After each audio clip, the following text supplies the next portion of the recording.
This is Red Ice Radio.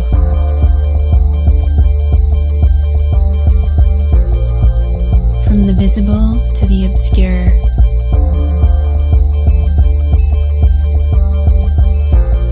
RedIceCreations.com. You are listening to Red Ice Radio. This is Henrik Palmgren, and we say welcome to all our listeners from around the world.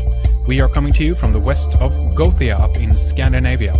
It is good to talk to you again. I hope you're doing well and that you managed to enjoy yourself, even though we are living in alarming and unsettling times right now. A lot is going on. If you're new to the program, we encourage you to follow us closely on our website, redicecreations.com. You can follow Red Ice Radio 2 to 3 times per week. You can follow our news section for regular updates, and we also have a member section with much more radio, TV, films, music, and commentary.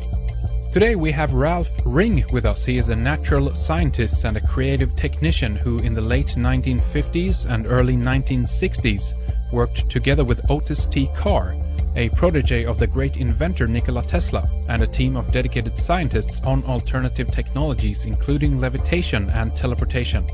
With the aid of his small team, Carr and Ralph built a number of flying discs which they claim actually worked. They attempted to commercially manufacture their invention, but their experimentation was terminated by FBI agents, according to Ralph. His dream since birth has been to produce floating homes, cities and countries, and I would include in that for humanity to get off the ground when it comes to transportation and get us airborne and eventually traveling to the stars, utilizing free energy. We'll be discussing magnetism, consciousness and spacecraft technology in the experimental vehicle that he co-piloted in the 1960s. This is known as the OTC X1, and this craft was powered by rotating electromagnets in conjunction with a number of small, ingenious capacitor-like devices called Utrons. He'll share his story of building, flying and trying to commercially manufacture this type of technology that he calls ether technology. In the second hour, Marsha Brown will join us as well, Ralph's research assistant and best friend. Stay with us for the next 2 hours for an interesting program. Good to have you with us here on Red Ice Radio. How are you today, Ralph? I'm just fine, thank you. This is going to be really exciting. We have so many things that we want to talk with you about in terms of your work, in terms of the things that you've been involved in for many, many years now, and also, of course, leading into some of the things that currently are happening and unfolding when it comes to free energy and many other things. But why don't you tell us a little bit briefly about your history, a little bit about your past, so our listeners know kind of where you're coming from, Ralph? Well, I was raised where I'm actually back to now in Paradise, California. It's a mountain, small town community, but actually we were in a very remote area where my sister and I walked back and forth to school about 7 miles every day. So my main interest and focus has been nature and how natural law works. And I did graduate from grade school up here in the Paradise area, and then went on out into the world to see what was going on and couldn't figure it out. The way things were somewhat confused as to actually diametrically opposed to natural laws. Everything seemed to be going backwards, and I couldn't understand why until I got involved in talking to people a little bit, and they just didn't know that there was there was more to life than what they were experiencing. And I've always felt that we could have our transportation and habitation in one vessel, that we could get off the ground and floating homes, floating cities, floating countries, if you will, and saw no reason why we couldn't. But when I started talking about these things, I seemed to be very, very, I became an orphan. Nobody wanted to talk about it, or they didn't believe it, or and I've had many, many ideas about natural law and how simple they are. So anyway, that progressed up to the time that I became engaged with the government, working as a research scientist in a facility that was government funded. It's called Advanced Kinetics in Costa Mesa, California. And they were having to use the laws of of civic laws, I should say, opposed to natural law, of forcing things. They had me try to force electrons through a magnetic field, and they kept trying to upgrade the power until I could get it through the field, and I thought that's totally ridiculous because nature doesn't work that way. And on the next bench over, they were working on levitation, and they were again causing a big expense for the company and going nowhere with their experiments. So I went home and duplicated everything out of stuff I'd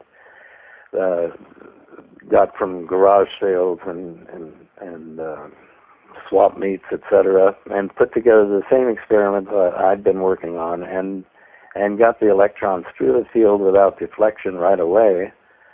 And the levitation, I accomplished that very simply, and I took the written documents and the photographs I'd taken. I wrote the experiments up, and I took them into Dr. Weinhardt, who was the head of the institute, and showed him what I'd done. I said, well, it looks like I might be in line for a raise here, because this is quite simple. This is the way nature does it. Mm-hmm.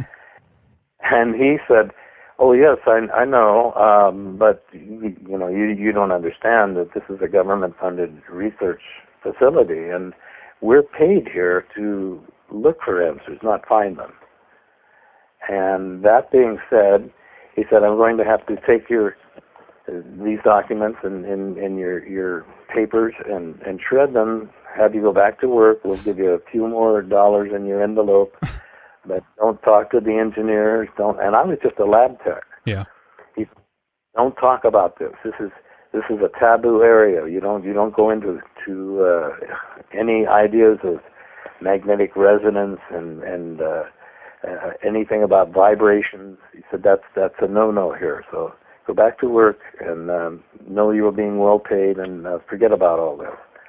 Well, I went back to work on the same experiment, got sick and tired of it, and eventually had to quit. And when I quit, I was contacted by one of my neighbors. Actually, he said he was going to a group of people that were into consciously trying to make it a better world, and there was all kinds of people there with new and different ideas. And they said, well, why don't you come over and talk? And I did, and I told them, well, my interest was in magnetism, and that there wasn't any reason why we shouldn't be running on magnetism, because it's everywhere. We breathe it. It's in everything that we conceive. Mm-hmm. It's magnetic in nature. And in fact, electricity comes from magnetism. It isn't the other way around. So anyway, they said, well, what do you want to see? And I said, well, I'd like to see floating homes, like an RV in the sky, or a recreational vehicle in the sky. Why not? Take the tire off the ground, which is polluting and disrupting the gardens that we used to live in, and putting down pavement and cement and asphalt to run these tires. Why not take that concept and turn it horizontally instead of having it vertical, and have your homes? And they can be as big as you want. You can be as big as the city if you want. You can have grassy fields and horses and cows and everything. There's no reason why we couldn't do this. And so they said, well, there's a guy out in Norman, Oklahoma. He was a protege of Nikola Tesla, who was people are beginning now to become aware of who he was. But for a while, they didn't want anything to be mentioned about Tesla. They gave all the credit to Marconi and Edison and people like that. But Tesla was really a hero for magnetic powers as well. The power can be transmitted without wires or telephone poles anywhere. And he, when Tesla, he was employed with Edison and Westinghouse at the same time, and he helped to develop the dynamos at Niagara Falls. And he went on to say that he wanted to now transmit wireless energy totally around through the Earth through the oceans and everything, where no one ever would have to depend on meters or paid for energy ever again. Yeah. And he took this to the money people, which at that time was J.P. Morgan, and J.P. Morgan said, well, you're going to ruin the system, and you can't do that. You're going to run people out of work. And anyway, long story short, J.P. Morgan said, no, we're going to have to tear some of your facilities down, and not to go any further with this. Anyway, that's how Otis Carr became involved with Tesla, because he worked as a clerk in the hotel where Tesla stayed, and they became very, very good friends. And Carr was a sponge. He loved science. He loved the idea of alternative free energy for everyone. So moving on, Tesla told him that they didn't want what he had to offer people in his time. So you take it to your time and just pass it on down through the generations till they again awaken to who we really are, where we really came from, and what we're really here to do, instead of the nonsense that's been going on. Yeah. So that being said, Carr took off and started his own laboratories and started building spaceships, just circular foil craft that would levitate and so forth. And when I talked to the people at the understanding meeting and told them what I wanted, they said, well, you'll have to get in touch with, we'll have to put you in touch with Carr. He wants the same thing. You're calling it floating homes, he's calling them spaceships. So, wonderful. What are we going to do? Well, he was running into trouble where he was because people thought he was a fraud and a crackpot and so forth. And they said, well, let's bring him and his entourage out to California and set you guys together up in a facility, a laboratory, and so forth, where you guys can work together and develop these ideas. So he said, fine. So that eventually happened. Carr was imported to California, and with his entourage, I think he had probably 8 or 10, had some, physicists and engineers and public relations people and so forth. And they put us up in they put us up in Lake Arrowhead for a while till they could find a facility. And if you know much about natural law, once you're on the right path with nature, things just kind of fall into place naturally. Yeah. There's no even trying. They just fall into place. So all this happened in just a very short time. Within 3 or 4 weeks, we were working together, and Carr and I hit it off the bat right away because I love the simplicities of nature and the conscious awareness of how very, very simple and beautiful everything really is, if we see it that way. So they put us up, and within a week they had found the facility just down the hill from this lake Arrowhead, and in a place called Apple Valley, Hesperia, actually. And that's near Victorville, California. And it was a huge, beautiful laboratory and workshop and machine shops and dormitory facilities and offices. And they said, it's yours. Go to work and let's get these things off the ground and show people that it can be done. Well, Carr had warned us, that we're going to have tremendous opposition. There's going to be resistance to this on all levels. They just, people, just don't, especially the people involved in investing money in petroleum products and automobiles and everything else. They're not going to want to hear about it. So we'll have to just do our work and get some prototypes going and eventually present them to the people and let the people decide, which way to go with it. So we worked day and night, and we were brainstorming, and I got into understanding what life really is. Life is totally unlimited. We live in a very, very limited idea of life, but it's not. There's much more to it than what we ever imagined. And when Carr and I would get together and talk, we'd talk through the night sometimes, and it was just amazing because the mind would open to infinity. We could see and do things in our mind that were just absolutely impossible for the brain to comprehend. So anyway, we went down, we did that, we got our prototypes going, we were flying them around Apple Valley, they're little levity discs, and we had two, and we were working on a third 45-foot craft that we wanted to eventually demonstrate to people to show that, this could be a family dwelling, and you can stay a few inches, a few miles, or a few thousand miles above the surface of the earth if you so chose. Mm. And all done with the understanding of nature and how she works, and the understanding of conservation and discipline, self-discipline, in the way of allowing yourself not to get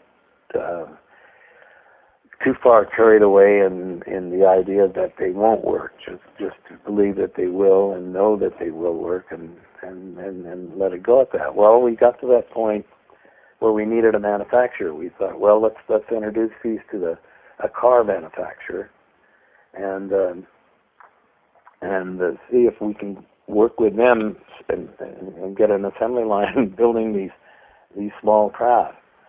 Well, this had been done early in Prague, in Europe, in 1940s. The BMW motor car company were building spaceships, believe it or not. Mm-hmm. And the Germans took them over, and they eventually became.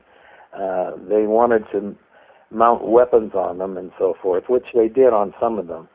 But they were working with electromagnetism, which is totally different than pure magnetism. Pure magnetism, weapons are obsolete.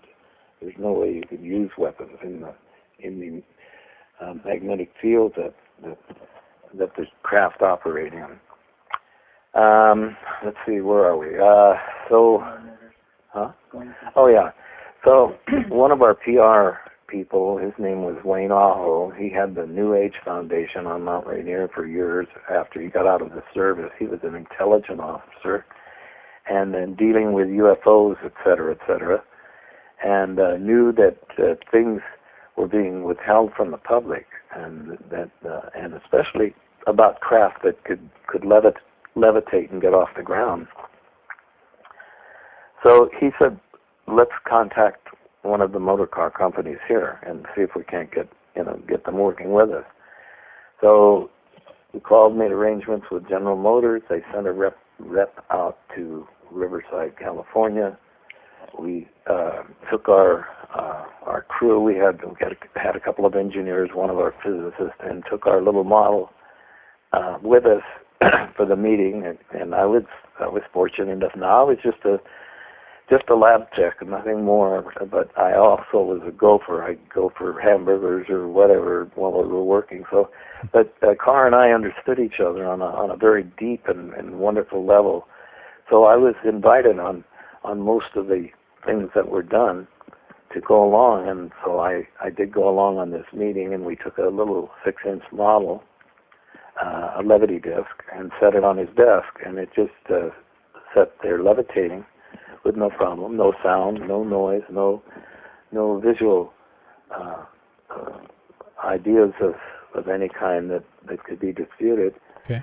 And the engineers looked it all over, and they had their testing equipment, and they asked us to take our jackets off, and they thought we were using remotes, and then this was in the late 50s and early 60s, so we didn't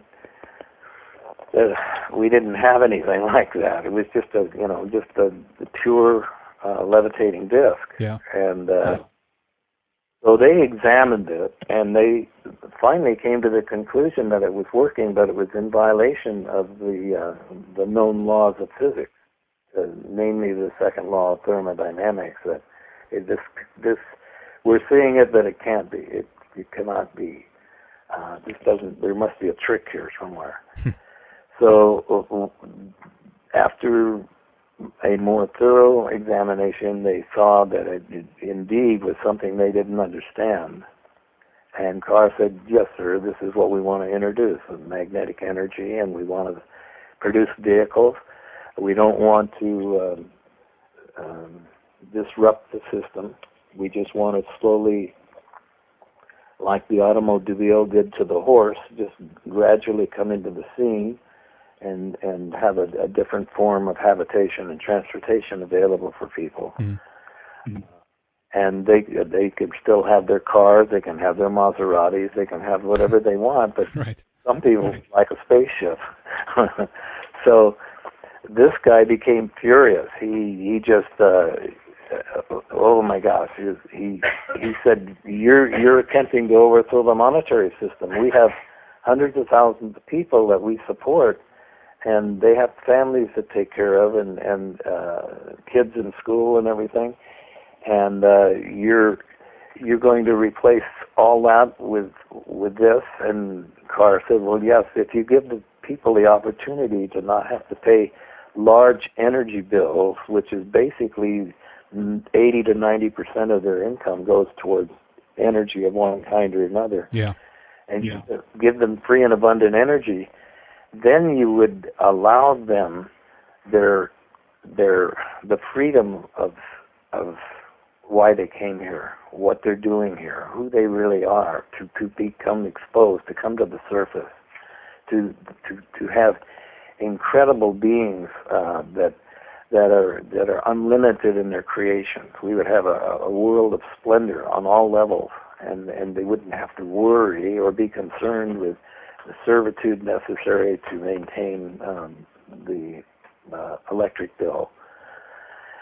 Well, hearing this, General Motors rep became very upset and said, "Well, this is not going to happen. We're not going to support you in any way, and if you guys put them up, we'll shoot them down. We just not going to see this happen."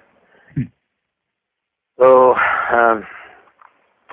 that being said, Carr said, "Well, we're on red alert now. We're going to have to go back and get a 45-foot craft operational and just do whatever we can, fly over Los Angeles or bells and whistles or lights or whatever we have to do to, and maybe land and take off, I don't know, to show people that, no, this is a reality. It's nothing more than a better form of transportation and habitation. And get the people interested enough to where they won't close their minds down to the possibility of change, that there is a future in alternatives." Well, we got back to the lab, and we got the 45-foot craft ready for operations, and I went on board with two engineers and myself, and now this was after long, actually they weren't long, but very deep discussions with Carr about who we really are, what we really are. We are energy. The idea of a physical reality is what we are creating in nanoseconds. And he explained a whole different concept that we'd ever heard before. But he explained that we are all creating our realities instantaneously as we go, that the mind of who and what we are is everywhere. We're already in the multiverses, all of us. We're all connected. We're all one, really. And this is a new and different concept. It was then and it is now, and this is what my lecture tours have been on, to try and awaken people to who and what they are, and to realize that they're already free. They've just been caught in the ideas via programming that you have to be under some servitude in order to reach the carrot, and that's not really the case. That's right. You know. So So we got on board, and he explained, now your brain has a function. It is a computer that its whole total function is a third-dimensional reality. There are multi-dimensions, and there's infinite dimensions going on simultaneously all the time, even in the space we breathe. There are other universes, multiverses, cosmic, galactic systems involved everywhere. But it's a matter of consciousness of where we sit. And right now, we're experiencing a third-dimensional consciousness having to do with human habitation and what that is. And our energy is then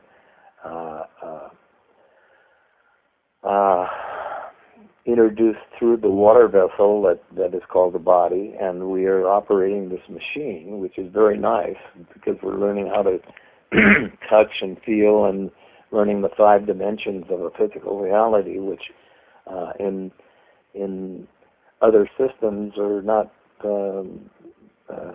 available. So anyway, he said the brain will take care of the body. It has its functions. It's very busy keeping all your cardiovascular and all your other systems in operation. But it doesn't want to hear anything outside that because it says it doesn't exist. It can't happen. It won't happen. And it's very protective of its third-dimensional job. Right. So you're going to have to put your brain to sleep. Just clear your mind. And you're going to get on board and you're going to view this crystal in the center of the craft.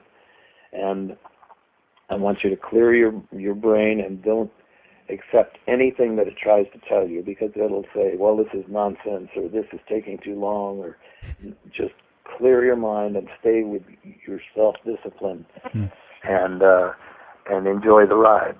So we said, okay, we'll do that. So the 3 of us sat around, and here comes this beautiful crystal illuminated by a laser that was shining up through the bottom of it, and it turned into brilliant, infinite colors from infrared all the way to ultraviolet. And there must have been, I could have counted 1 million different colors of red or yellow. It was just infinite amounts of colors that were shining from this crystal. And then it changed into the color of aquamarine. It's just a beautiful, beautiful aquamarine color. And it flooded the ship inside with this gorgeous color. And it was explained to us before, briefly, and then after, more extensively, that light is frequency, light is reality. And we're going to take this craft and go down range a distance of approximately 10 miles to an area which the engineers measured in light frequencies, the color of aquamarine in a certain area. And then we're going to resonate this craft at the same frequency that is downrange, that being the color or the frequency of aquamarine. And then you're going there, and then you're going to come back, and that'll be the experiment. And he said, now this has little to do with what's called time and space, because there is only in the 3rd dimension the idea, or 3rd and 4th dimension, the ideas of time and space. They really, in the multiverse, don't exist unless you need them to, or you would like them to, and then they exist temporarily, as long as you need them. So he says, so you're going to be going outside and then back into time. But more about that later. Let's get on with it. So we and this color, it was just gorgeous, and we felt just absolutely relaxed. And I cleared my mind. I didn't think about a thing, and it was very easy to do. And then suddenly we heard, and we didn't have cell phones or radio contact in those days. I have no idea. I don't know the communication system, but we could hear Carr loud and clear saying, okay, that's the end of the experiment. Come on down for debriefing. And we said, well, we looked at each other and said, well, we really didn't go anywhere, did we? And we haven't moved. And that was concurrence. We agreed that we hadn't. So we got out and went down back to the lab, and Otis's office. And we said, well, it didn't work, did it? And he said, well, what makes you think so? And he said, well, we didn't go anywhere. There was nothing happening. And he said, well, and we had these little jumpsuits on that we wore. And we go through a series before we got on board. We took showers and stuff, and we had these fresh jumpsuits. So I knew, and we knew we didn't have anything in our pockets. But he said, well, empty your pockets out on the desk here. So we did. And there was sticks and stones and grass and rocks. And he said, well, if you didn't go anywhere, where did that come from?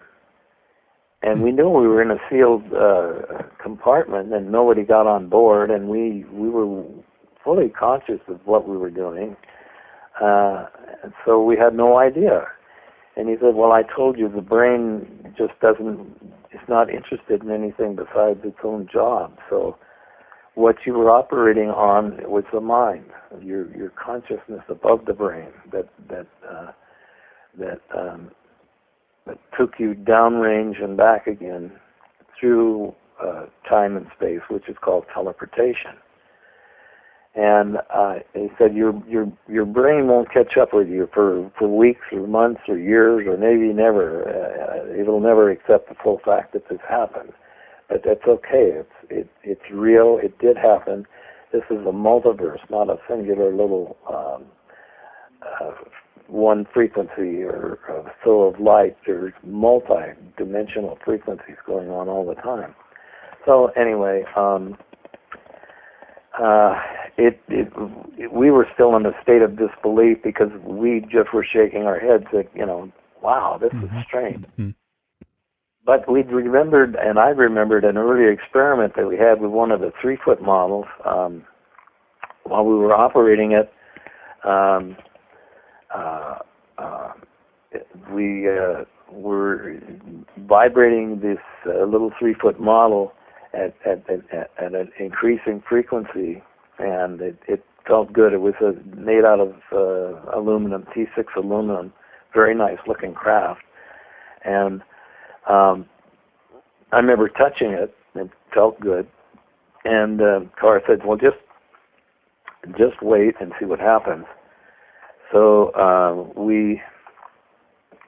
as the vibrations increased, I noticed when I tried to touch it again and again, it was turning into jello. It was just the metal itself seemed to be jello-like. And eventually my hand went right through this seemingly solid state of aluminum. And I was shocked at first, and if I can equate it this way, my brain said, that's impossible, you can't do this isn't happening, but yet it was. So Carr was almost in a state of laughter. He was just, he was laughing, and the other engineers and I were just astonished that this could happen. Like it doesn't. How can this happen? Yeah. And Carr said, well, I told you, you're energy. You're not.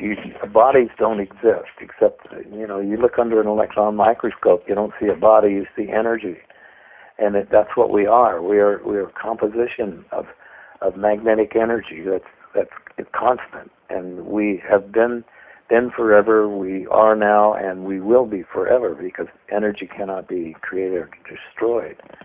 So we're energy beings, and when you're told that you're a body and you're given the idea that there's life and then there's death, that is an illusion, that is a continuum that is held under the control of those that would like to control life instead of live life and right. So forth. So anyway, let's see, to round this off, later on in life, we got a report on our, Marsha's prompting me, what? We need to tell them how it was confiscated. Oh. Oh yeah,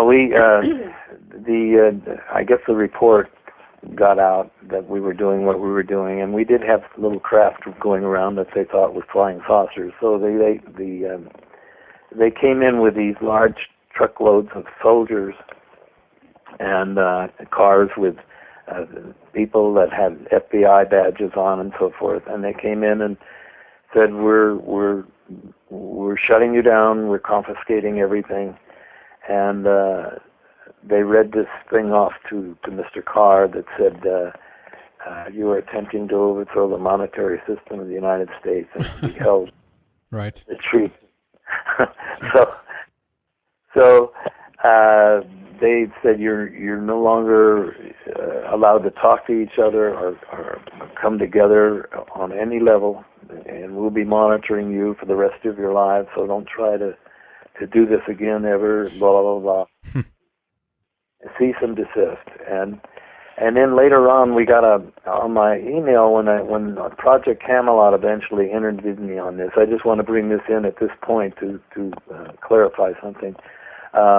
We got an email from 2 police officers that were in the Apple Valley area, and they made the statement that, yes, we saw you guys. Did you have these jumpsuits on? We said yes. And they said, well, we saw you. You came.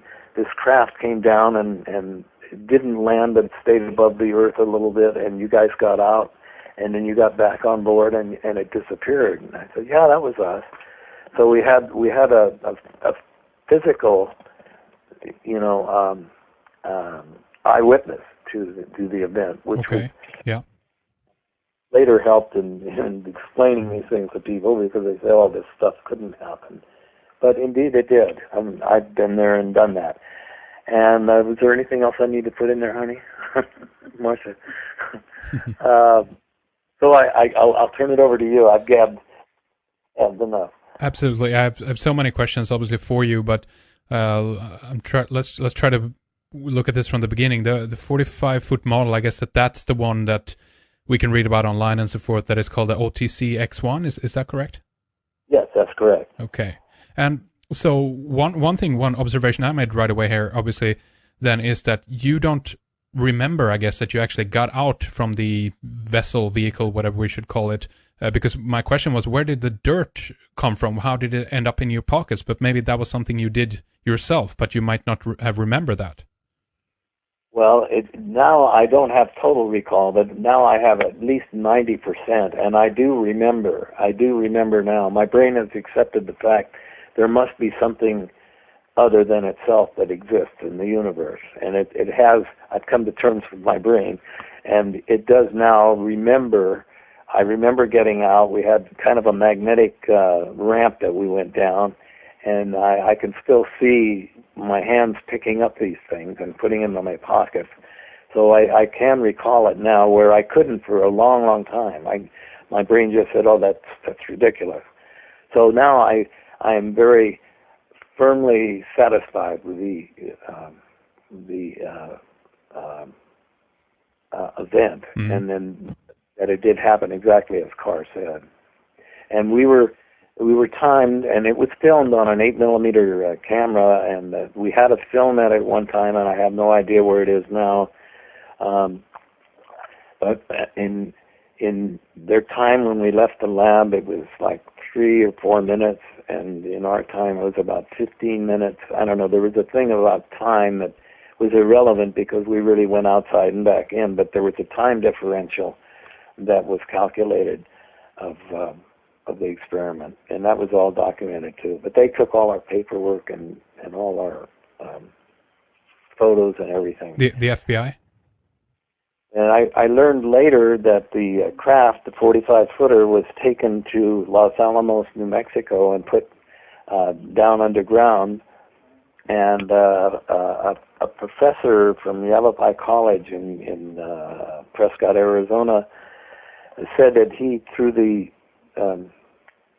Freedom of Information Act, was going around trying to uncover and disclose a lot of things, and he was in Los Alamos, and he did get down to the 9th level, and he saw the OTC X1 down there, and he talked to some reluctant engineers that were afraid to say too much, but he found that they were trying to mount weapons on it, and when they did, the weapons would not work or they would explode on them, and that they had to eventually abandon the idea of trying to make a war vessel out of it because they didn't understand it.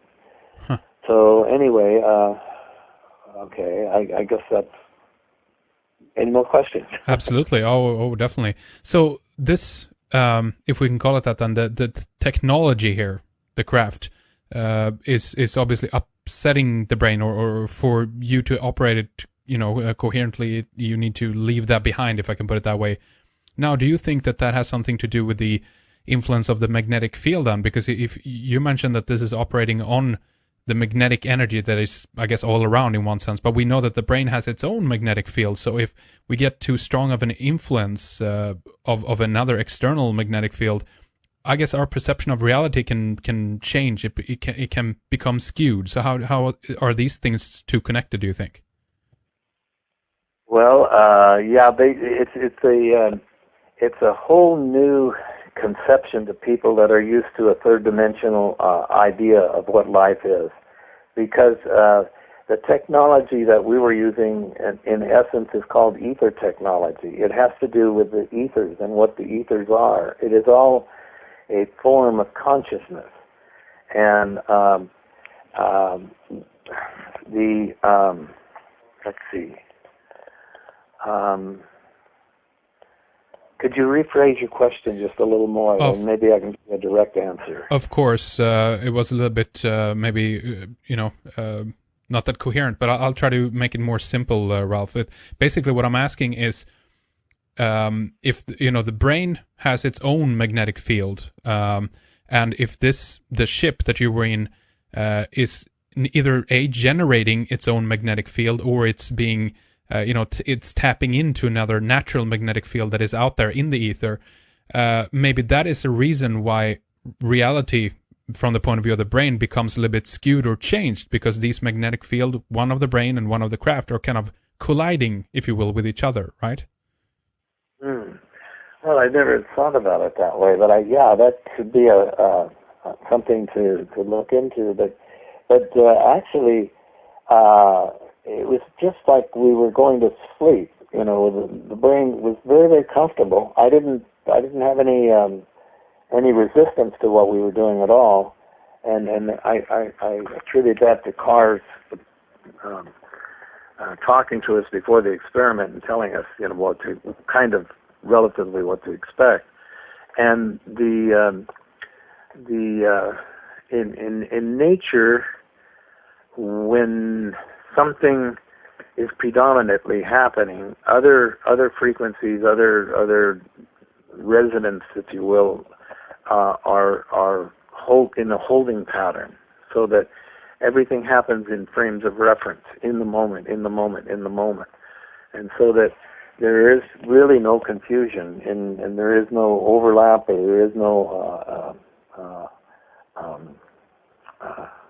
interfacing, unless you allow it or would wish to have it happen. Mm-hmm, yeah.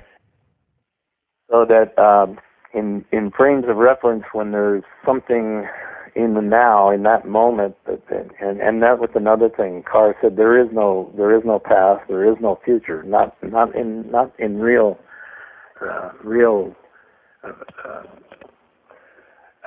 ether technology. So don't waste your time trying to solve a now problem with your past experiments or your past ideas. Right.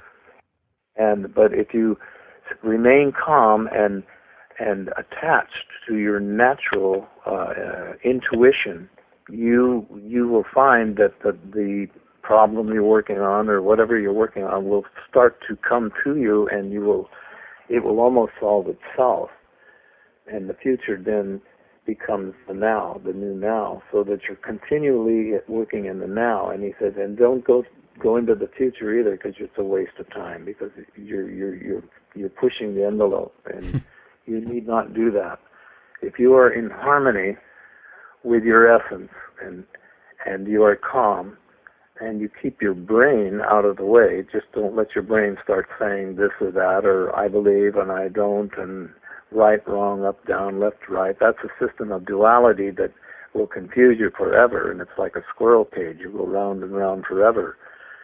But you have to stay in the now, which is the oneness of all things, and we're all connected. We're all one enormous consciousness that's happening, and collectively we're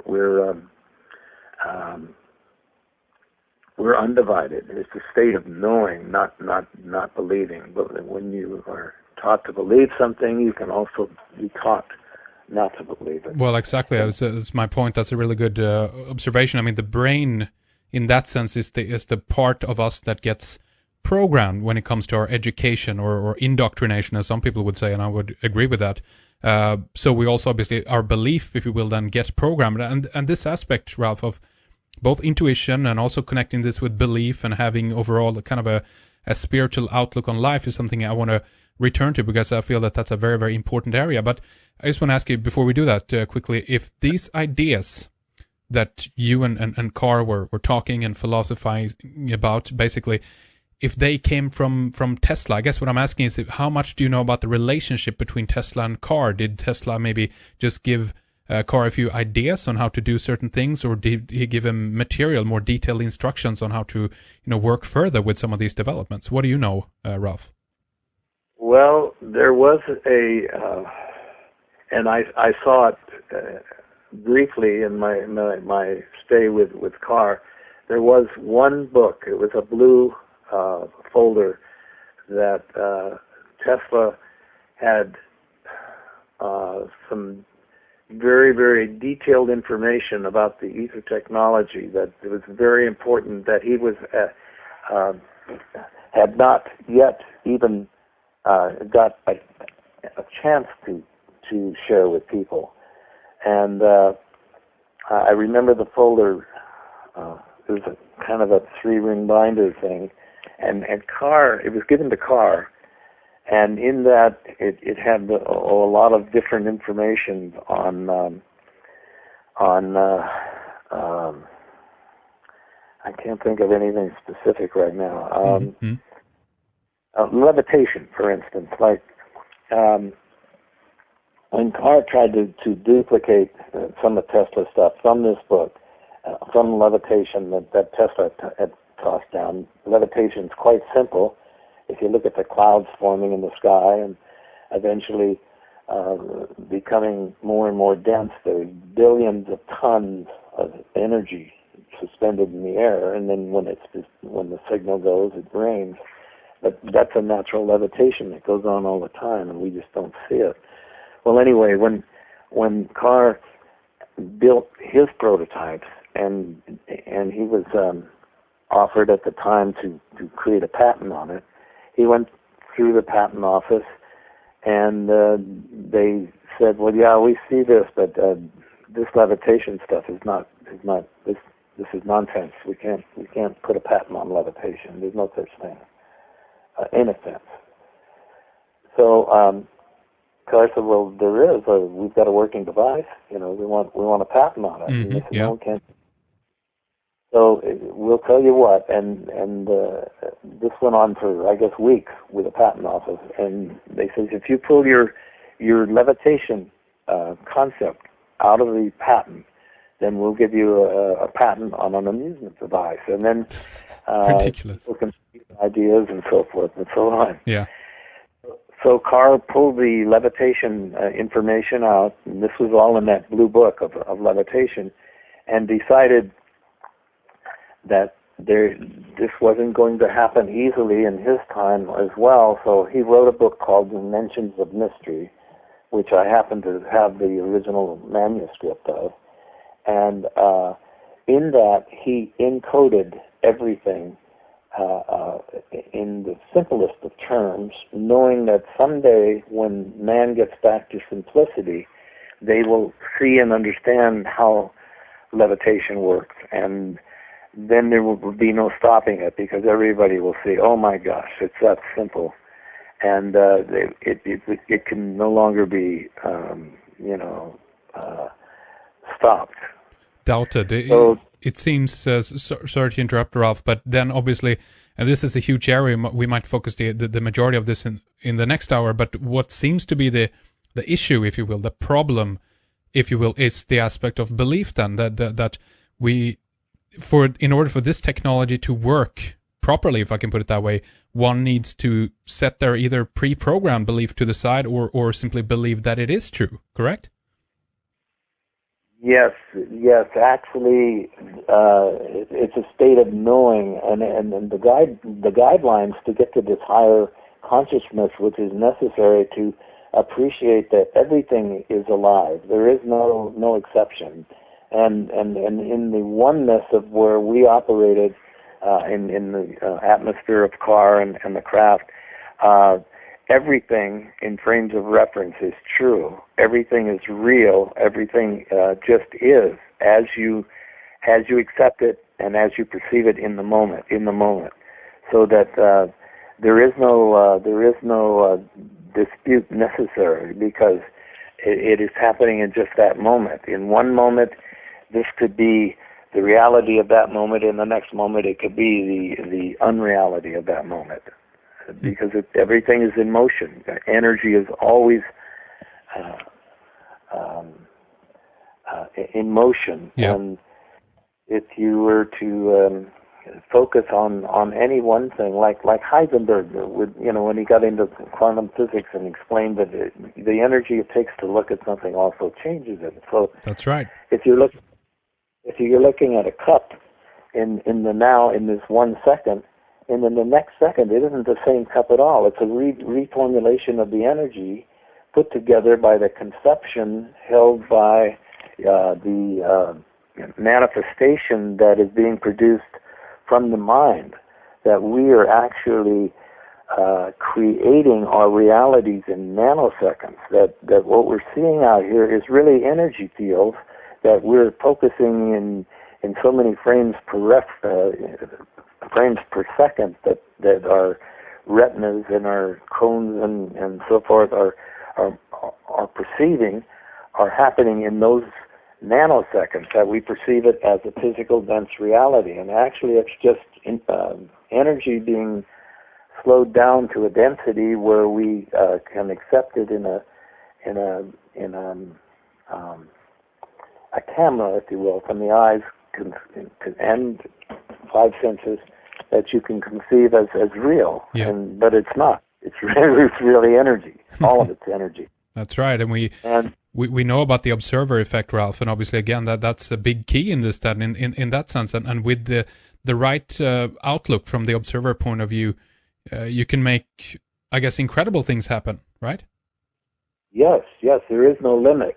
But people have put limits on themselves, so they no longer believe in anything but what they're told. And that is really it's really an uncomfortable reality that we would like to see people get out of. Now, Marsha and I and our greater range of people now are pulling to the point where we're enjoying every moment of our life, compared to the days when we had to work under servitude and toil to make things meet. We now are connected enough with natural law to use them as such, in the simplicity to knowing that when something is needed, it will be there because we said it will. Yeah. And it's a very, very powerful thing, but it does work. So that we threw away our textbooks, we threw away our junk that we've been carrying around forever, thinking, well, we're going to need this someday. And now I've adopted a new concept that whenever we need it, we know it will be there. And it's an absolutely splendid way of living, because you have no burdens and no excess baggage to carry around. Sounds wonderful, Ralph. So actually, in one way, what you're talking about is a philosophy, not a technology, right? Yes, it's a philosophy. So, and I'm not good on words or anything. I don't know how to define things. I know how they feel and I know how to express my feelings, but I don't always know the terms and the connotation where it fits. Well, that's secondary as well, and that's what we'll try to get to here as well, I guess, Ralph, and try to work it out and explain also to our listeners and how this works. And I have so many more questions, obviously, for you, both in terms of the craft and your outlook now on life, and also what you feel is needed for us, humanity as a whole, to begin to move into a direction of both ether technology, but also utilizing magnetism and eventually leading to free technology, or free energy, I mean. But before we go there and before we really dive into some of that, Ralph, I think it's a good idea to talk a little bit about your website, a little bit about some of the things you're doing now, what people can find on the site, and then we'll take a little break and continue in the next hour. But bluestarenterprise.com. That's your main website, Ralph. You have articles there, videos, audio material, and much more. Is there something you want to say about the site? Is there anything you have, I don't know, books or videos or anything like that you'd like to promote?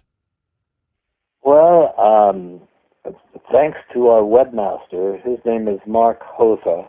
He's in Australia. This is our 24-hour-a-day webmaster that's making sure that the information, not only I, but many like us, are doing, the information gets out to the people so that they can awaken from the idea that they're only just an idea called human. They're much, much more than that. They're creative beings that have the capacity to do anything they want at any moment in time that they want, because they are in control, not someone else. And so he's taken over the website, and where Marsha and I used to make discs up, hundreds of them, and give them away with no cost, never a cost, to people so that they would see different ideas and get a chance to ponder and think about them and eventually, hopefully, wake up. He has now taken those and put them on the website, so we no longer have to make that. It's freed up our time. We're giving lectures. I just gave a lecture for noetic science last Sunday, and there's another one coming up next week. So it frees us to do more of our work, which we enjoy. We get with audiences and get on one-on-one with people where they can really scrutinize and really throw their best skepticism at us, and we can turn it around for them, and we're really gratified in the ability to do that. But the website is now, and it's not just from us, but we have what we call pods. There are many groups of us. We're in Hawaii. We're up near the Canadian border in Idaho. We're all over the place, and we're in a holding pattern now with this either technology, if you will, or the esoteric philosophy, if you will, ready to, when we're given the permission, if you will, from the general consciousness to release these things. We're at the starting gate, and we're waiting for the bell to go off, because we have this technology. We can bring in spaceships overnight. There's no doubt about that, and we can along with that show them that they really don't need spaceships, but like we really don't need automobiles. It would be nice to run around in a spaceship instead of a Mustang or whatever. So it's Mark has done a wonderful job, and he's on he's on Skype, and he maintains the website every day, and we're getting thousands and thousands of people now that are wanting to know more, and as that's happening, the gates are opening for us to give more, and it's becoming more receptive on the behalf of people. They're beginning to understand they're much more than they ever thought they were, and they have the power to change their lives and their realities instantly, and that's what we're trying to do. Well, sounds wonderful.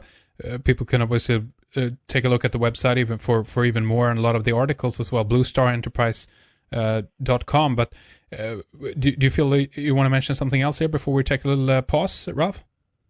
No, I just want to honor Mark Hosa. He's the webmaster for his undying efforts to make this all possible for us, because now we're being exposed to thousands of people all over the world. We're getting hits daily, thousands of hits, and I'm getting email and he's trying to keep it down for us so that we don't get carried away from what we're trying to do here.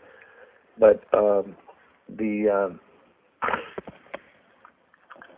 information, the knowledge, the love, and the interest in the concept of who we really are, what we really are, and why we're here. We're here to just enjoy what this thing called life, and that's all. Nothing more, nothing less. Just to enjoy with love, to love your work, to love your neighbor, to love yourself. And, it's not the division that has come about through the duality of right and wrong and up and down and left and right, because it doesn't really exist. There's only really love. So that being said, I guess, and he's bringing in other people from all over, and we're inviting others to put their links on our website. So there'll be many other things along these same lines that people can look at and at their own pace, their own time, and their own acceptance, take a look at. Absolutely, it's all about getting the imagination working as well here. If that's a key aspect, Ralph, getting understanding on many different levels. Obviously, on this, the internet is a great way to do that and get some of these wheels turning for people. But we'll take a short break here right then, Ralph, and then we'll continue to talk more about all of this in our member section. So stay with us, Ralph, and thank you for this first hour. In the next hour for our members, we will go deeper into the OTC X1 craft's interior workings. Ralph will talk about the technological specifications as well as the incorporation of sacred geometry, ley lines, and consciousness to operate this craft. Ralph puts emphasis on faith and our power to manifest, and that it's important not to work against the flow of nature and nature's laws. Ralph will also share what he saw at Area 51, magnetism versus electromagnetism, and what he currently is working on. Don't miss this second hour full of intriguing information together with Ralph Ring. RedEyesCreations.com, that's the website. Log in or sign up to stream or download this second hour or any of our previous programs in their entirety. Our archives go all the way back to 2006, and you should take advantage of getting access to the latest and some of the classics. There are gems and nuggets in there that you don't want to miss. So thank you for staying with us.